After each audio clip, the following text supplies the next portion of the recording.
She has brought millions, I wouldn't be surprised if it's billions of eyes onto the W and onto women's sports. She is a Kobe Bryant. And that's how Diana was. That's how Sue was. Like, we've had these types of people, but this is just bigger because the media platform is bigger than it ever has been. I don't have an ego, so I'm able to just tell the truth. Like, if it was someone else, I'd be like, yeah, like Angel Reese, she's also brought millions of fans. You know what I mean? I think Caitlyn has brought way more, but I also think she has too. Like, I'm just not naive, and I might be blonde, but I'm not fucking dumb. People who say I'm a clout chaser, no, I'm just being honest about why the league is where it is at. Give the girls the flowers, like, give it to them. They deserve it. The mask is finally slipping, and the truth isn't coming from Twitter trolls or salty rivals. It's coming from Sophie Cunningham, a player who has never been afraid to call it like she sees it. Sophie is officially done watching the WNBA disrespect the very athlete who pulled the league back from the edge of irrelevance, Caitlin Clark. And what makes Sophie's defense so powerful isn't just her words, it's the fact that she's been standing up for Clark long before it was trendy to do so. Cunningham, if it wasn't for Sophie Cunningham's podcast, I never would have had this eureka moment. Sophie Cunningham came to the Indiana Fever in the offseason. She's been taking full advantage of every opportunity she's gotten. An opportunity on the court, ballin'. An opportunity to protect Caitlin Clark, did that. Off the court, endorsement deals. Off the court, advertisers are falling in love with her. We got Colin Cowherd saying, hey, Sophie, you want your own podcast? Sophie Cunningham says, sure, I'll take my own podcast. And what has Sophie Cunningham been doing on this podcast? Letting us in on some secrets? Yeah, I love that. Pulling back the curtain on some time? Yeah, I love that too. This isn't some opportunist jumping on the Caitlin Clark train now that it's cool. Nope. This is Sophie Cunningham, the same woman who was praising Clark while her own Phoenix Mercury teammates were quietly plotting against her. The same Sophie who recognized the Caitlin Clark effect before most of the league had the guts, or the brains, to admit what was happening right in front of their eyes.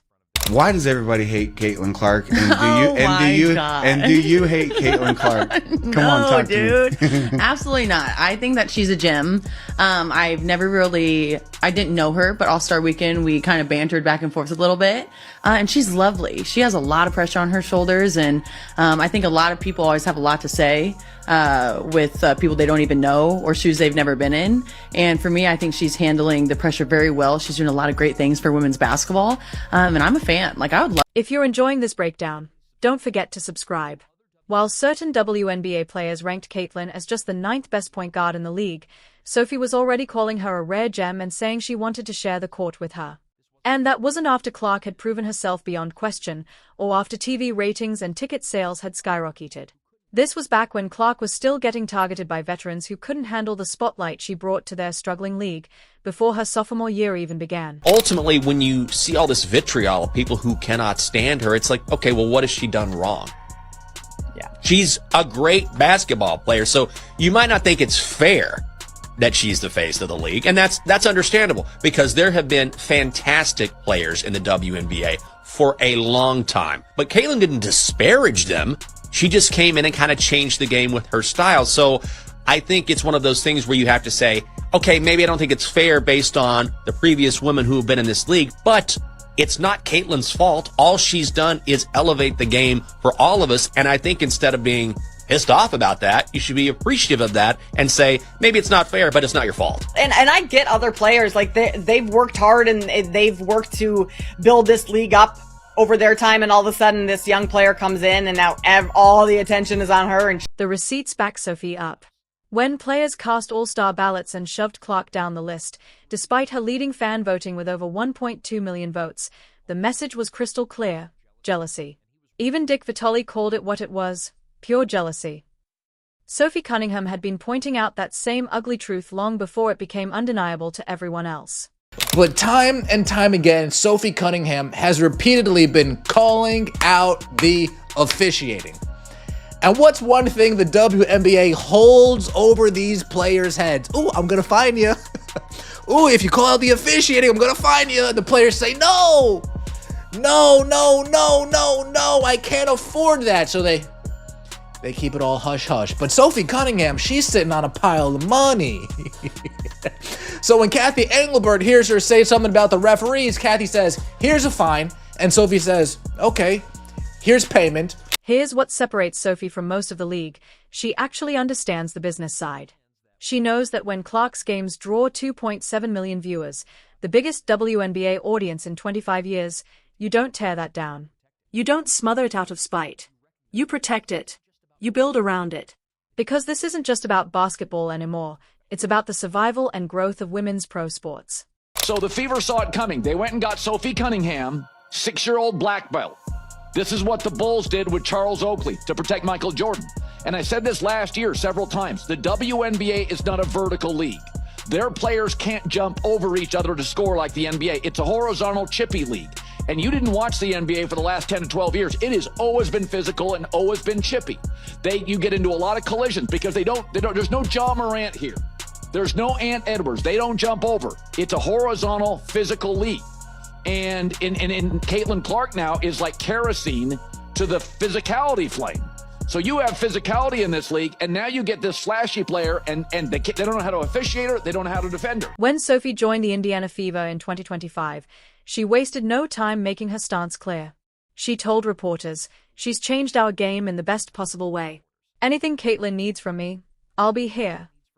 That wasn't PR spin or media training, that was genuine. And then came Sophie's biggest reveal. On her podcast, she admitted that even back in Phoenix, the Mercury locker room was filled with conversations about showing Caitlin what the W is really like.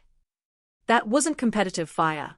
That was a coordinated plan to target a rookie whose only crime was being too talented, too fast, and bringing too much attention to a league unprepared for success.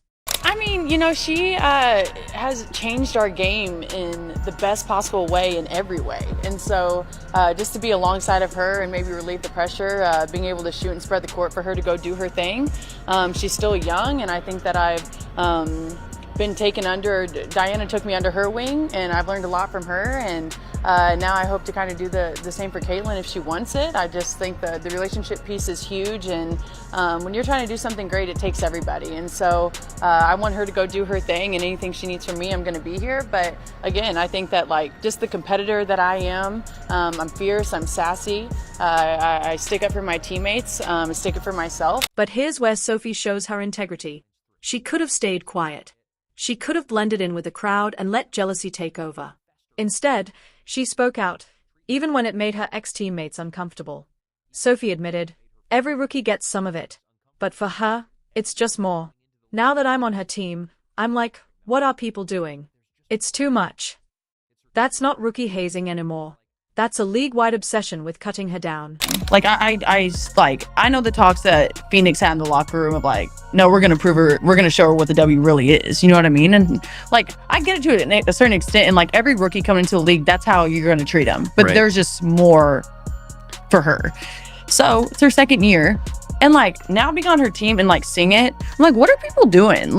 Actually it's just too much. Yeah. And it's just, I'm over. And if I'm saying it's too much, then it's probably too much. No, that's so fair. That's fair, right? Yeah. And when someone with Sophie's experience says it's too much, you know it's crossed the line from normal competition into something toxic. We're talking systemic, cultural, destructive behavior. Remember when Clark was poked in the eye by JC Sheldon, then shoved to the floor by Marina Mabrey? Somehow Caitlin got slapped with a technical while the aggressors barely got penalized. That's when Sophie said enough. With under a minute left, Sheldon stole the ball and sprinted for an easy layup, until Sophie dragged her down and made a statement that echoed across the league. Within hours, Sophie's following exploded past 1 million. And it wasn't just a viral moment. It was vindication.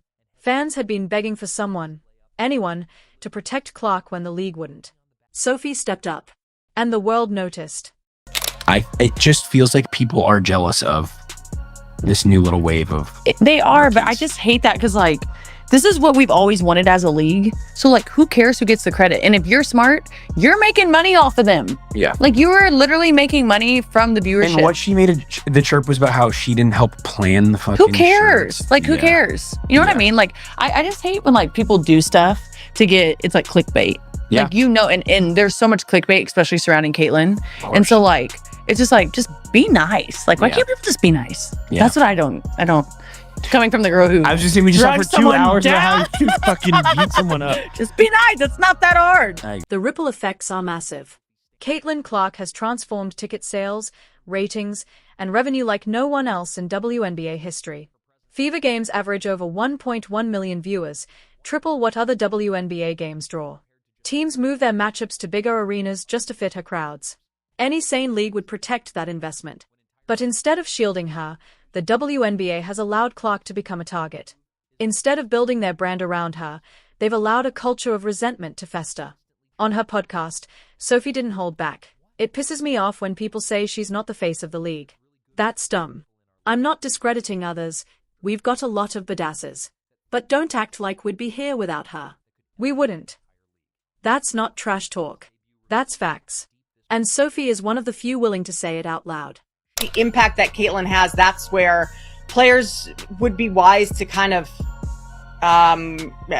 uplift Caitlyn even more, or try and catapult her, because it only does wonders for the league. Like, they are able to wear "pay me what you owe me" shirts because they're getting a new TV rights deal because of Caitlyn Clark. So like there's so many sides to this, but like at the end of the day, it's what's best for the league, and it's what's best for these players individually if Caitlyn Clark kind of continues to build. The contrast between Sophie and the WNBA's leadership is staggering. While the league is busy managing optics and clinging to the status quo, Sophie is focused on protecting and promoting the very phenomenon that could save them. Even her old Mercury coach Nate Tibbetts praised her grit, saying she competes at a high level and embraces toughness. But Sophie's value isn't just toughness, it's vision. She sees what the league could become if it stopped sabotaging itself. And brands are rewarding her for it. Within days of defending Clark, Sophie landed new sponsorship deals, a hit podcast, and opportunities worth more than her $100,000 WNBA salary. The market is literally screaming for the league to wake up. Oh, not last week, a couple days ago, when Caitlyn Clark got destroyed, her girl Sophie came to her defense, and this was the most beast mode thing that I've seen a woman do in WNBA history. I'm not for the violence, you know what I'm saying? But I am for you saying, if y'all want to get busy out here, we can get busy out here. And I know we got some clips of Sophie outside of basketball going to the game. So I just want to put the whole picture together, right? Good at basketball. She's fighting back for Caitlyn Clark. And then, she showed up to the games. But Sophie's bigger point goes beyond her own success. She's calling out a league-wide failure. This is what we always wanted as a league, she said. So who cares who gets the credit? Exactly. Women's basketball should be celebrating momentum, not tearing it down. Supporting stars, not targeting them. But Sophie's revelation about Phoenix's locker room culture proves how deep the bitterness runs. Players should have been celebrating a generational talent. Instead, they schemed to teach her a lesson. And they succeeded. They showed the world exactly what the WNBA is, a league so wrapped up in jealousy it would rather sabotage itself than accept help. So the Fever saw it coming. They went and got Sophie Cunningham, 6-year-old black belt. This is what the Bulls did with Charles Oakley to protect Michael Jordan. And I said this last year several times. The WNBA is not a vertical league. Their players can't jump over each other to score like the NBA. It's a horizontal, chippy league. And you didn't watch the NBA for the last 10 to 12 years. It has always been physical and always been chippy. You get into a lot of collisions because there's no Ja Morant here. There's no Ant Edwards. They don't jump over. It's a horizontal, physical league. And Caitlyn Clark now is like kerosene to the physicality flame. So you have physicality in this league, and now you get this flashy player, and they don't know how to officiate her, they don't know how to defend her. The clearest sign of how broken things have gotten? Fans are celebrating Sophie's enforcer moment more than the league itself. Jerseys are selling because of fights instead of basketball brilliance. Players are gaining millions of followers for defending Clark, not for highlight plays. That's not how a healthy league operates. That's a league that's completely lost its way. The way that Caitlyn thinks of the games, that's a really close second. And so they're always 10 plays ahead of everyone. They're always on a different wavelength. And I'm just happy that I got my time with DT. I love her to death. I'm so excited to watch her docuseries. I think she deserves the world and more. I know she's enjoying retirement, probably going crazy because she's also psycho, and I've said that multiple times. But it's been fun to be a sponge and then kind of talking with Caitlyn, just kind of seeing that she's at the beginning of her professional career, but there's a lot of similarities there. At the end of the day, the WNBA faces a choice. They can listen to Sophie Cunningham, protect Caitlyn Clark, embrace the future, and build around a player who could elevate the entire sport. Or they can keep enabling jealousy, tolerating dirty play, and running straight toward irrelevance. Sophie has already chosen her side. She's standing with excellence, protecting greatness, and demanding better. The question now, will the WNBA listen, or will they fumble the biggest gift women's basketball has ever been handed? Because time is running out, and Sophie Cunningham isn't waiting quietly anymore.